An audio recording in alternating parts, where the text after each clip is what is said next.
Hi, doggy.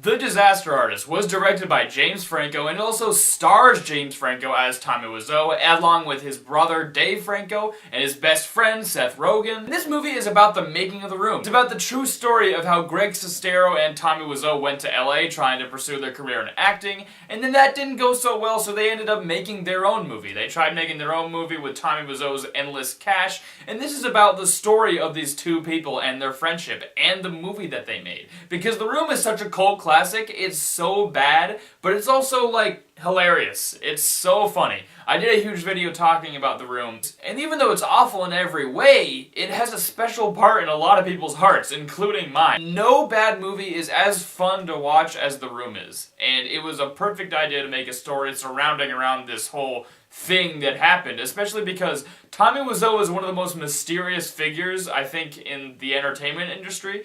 He is so bizarre, he's so out there, he's so weird. And delving into Tommy Wiseau more is one of the things I was most excited to see in this movie, because Tommy Wiseau is such a likable, bizarre person, even though he made a bad movie. I mean, it's kind of hilarious thinking that all these things go together like this. And I had an absolute blast with Disaster Artist. This is such an enjoyable movie. It is entertaining from start to finish. It's not only just like a comedy that's a parody of The Room, it does a lot more than parody of The Room. This tells a really, actually touching story. It is strangely really inspiring, which is something that is kind of crazy, given the whole premise about them making a terrible movie. James Franco as Tommy Wiseau is incredible. This is an Oscar-worthy performance. I think he should be nominated for Best Actor at the Oscars. I will be very disappointed if he isn't, because he is incredible as Tommy Wiseau. Tommy Wiseau is such a funny, bizarre person who's so incredibly out there and weird. So it's really easy to do a Tommy Wiseau performance and actually make it seem like you're just parodying the guy. You're just making fun of him. But James Franco doesn't do that. This guy transformed himself. There are many times I see James Franco in a role and he does a really good job, but he's basically just playing James Franco in a lot of his roles. He's like Planet of the Apes, he's playing James Franco but smart. And in Wizard of Oz, he's playing James Franco but the Wizard of Oz James Franco. And he's one of those celebrities that when you see him in a role, you're like, that's James Franco. You don't really see anyone else. It's kind of like Tom Cruise in a lot of Tom Cruise roles. But as Tommy Wiseau, I didn't see James Franco. I completely forgot that this was James Franco in this role. He absolutely transformed himself into Tommy Wiseau. I saw Tommy Wiseau. I did not even see James Franco. It's one of the things I was worried about going into The Disaster Artist. I thought it might be just like a parody of The Room. And it wouldn't be actually like a story. It'd just be like some goofy comedy from start to finish. And there's so much more to it than that. Dave Franco as Greg Sestero I thought was really good. He was just like this awkward, innocent guy that gets thrown into this adventure. And it was really cool seeing his art flow too. He was more the straight man. And then there's Tommy Wiseau who's so weird and bizarre. And Greg Sestero kind of keeps the sanity there because he's the more sane person, I guess. And his relationship with Tommy is the beating heart of this movie. They have such an incredible relationship and such a unique relationship, and it was so cool seeing that blossom in this movie because I didn't know too much about the Disaster Artist book. I hadn't read it, so it was really cool seeing how these two people interacted and how they made this movie and how they met each other. Seth Rogen in this movie is really funny too. I enjoyed his character quite a bit. I guess he was a script supervisor or something like that, and he was sort of the guy that was kind of the audience character who's like, why is he having sex with her belly button? Could you maybe not do that laugh when you're doing this take? It's not a very funny story. He basically has the same reactions that the audience has while watching The Room, and I didn't mind that because, like, why would you not have the audience reactions to The Room in there? There's also a lot of celebrity cameos, which was cool. I actually heard a lot of people said they didn't like the intro to this movie, where it's sort of a bunch of celebrities talking about what a cult classic The Room is. I actually found that to be really cool. I'm not going to spoil who's in that beginning, just in case you don't know, but there was a lot of cool faces to see. Like, does it fit with the rest of the movie? Not entirely. I mean, it sort of does, but I honestly didn't mind it. I thought it was kind of cool seeing all these celebrities talk about how the room affected everything. One of the things I was also excited to see in The Disaster Artist is, since I love filmmaking, and I love to watch the behind-the-scenes things of how movies are made. I'm a filmmaker myself. I try to make short films. I'm working on one right now. And I love seeing the behind-the-scenes on how movies were made. Because oftentimes you kind of see the behind-the-scenes stuff and it's like interviews and cuts to interviews, and it's mostly just interviews, basically. You see a few shots of on the set and all that, but it's mainly just people giving interviews and talking about their experience. This is actually showing you the experience. This is showing how these things happened. This shows you what Tommy Wiseau was like on set. This shows you how all the people reacted to it. This shows you everything. And it's so much more interesting than just seeing people talk about the behind-the-scenes stuff. This is so much more interesting.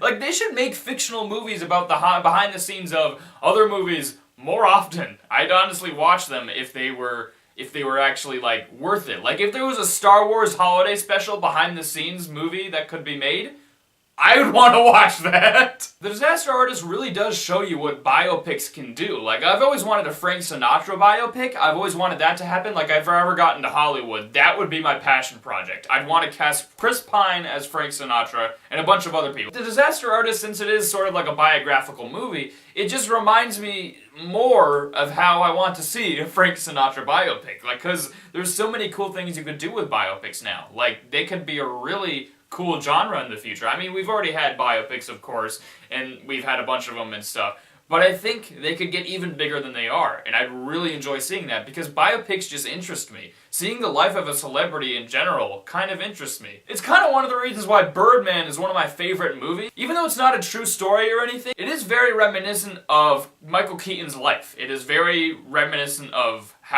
what happened to him in his life, and that stuff always interests me. The life of a celebrity always interests me, and I think there's a lot of potential to see other biopics like that. The Disaster Artist just reminds me of what we could see in the future, because it's done so incredibly well. And I gotta say the obvious, this movie is incredibly funny. I was laughing so hard in the theater, especially because James Franco is incredibly funny in this movie, but like I said, he also has a lot of emotional scenes in this movie. It's very funny of a movie, but there's also a lot of emotion in this movie. And it's strangely inspiring, because Tommy Wiseau is just this figure that is so out there, and he's so bizarre. And he just wants to do things. He is so fearless, and he just wants to do everything he wants to do, and nothing's gonna stand in his way. And that's honestly kind of inspiring. Even though he's such a bizarre person, you can sympathize with this character in this movie, actually, even though he's so weird. They actually managed to make a figure like Tommy Wiseau sympathetic,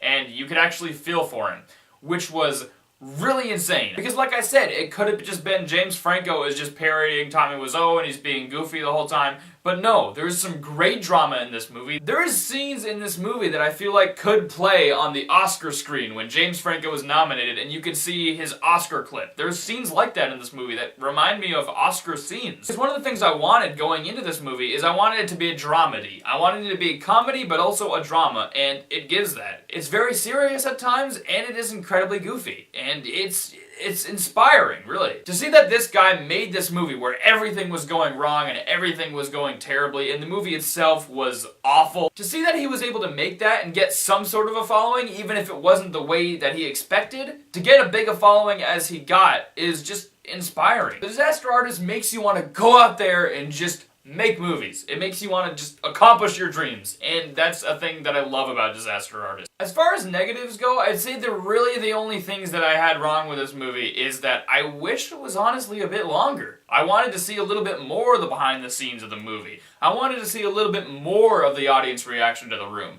It's just like, I wanted it to be a bit longer and to have a little bit more depth to what was going on. I wanted it to have just a few more scenes where it could just explore all this crazy stuff that's happening. But that's really it. Everything else in this movie I adored. This is one of my favorite movies of the year, honestly. It is hilarious. It is inspiring. It's emotional. It really has everything that a great movie should have. And that's crazy saying that, because this is about the making of The Room. I can't believe I'm saying that. I'm gonna give The Disaster Artist an A. This movie is fantastic, and I want to see it again, to be honest with you. I really want to see this movie again, and James Franco needs award consideration. If he isn't nominated for Best Actor, I'm going to be really pissed off, because he deserves it. He really does. The work that he put into this movie, he deserves to win that award. I mean, I wouldn't be mad if he won the Oscar for Best Actor. I mean, I'd be okay with that. So guys, if you like my review of The Disaster Artist, be sure to like this video, be sure to subscribe, be sure to follow me on Twitter and Instagram, and I will see you all next time. Bye-bye. Hi everyone! Welcome to my Twitter. Have a groovy time. Enjoy life, okay? Thank you.